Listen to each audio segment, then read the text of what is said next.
What were some of your toughest running moments, and how did you get through it? What did you do to get through it?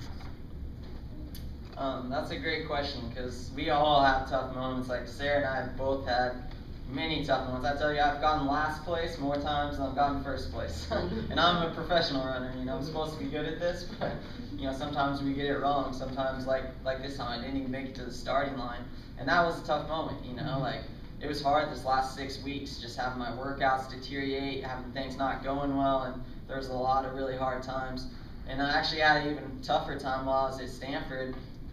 Sarah and I met at Stanford, both went there. And during my sophomore year, I actually left Stanford for a quarter, during the winter quarter, and went home. And it was really just kind of a really hard time for me. Like I was definitely, you know, in depression and just really struggling to, because my running wasn't going well, my school wasn't going well, and it was a tough time for me. And I think during that time, I just had to step back and regain my focus, my broad focus, you know, because I think sometimes I just get really into what's happening right now, and if something's going wrong right now, I don't see the hope in the future, you know.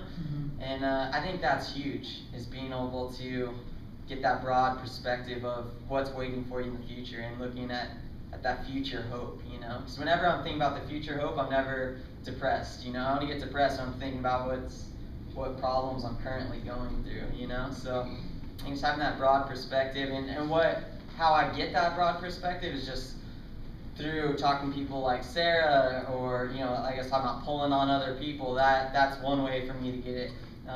You know, prayer and worship and church and all that stuff's a big part of my life, and that's another way for me to get perspective.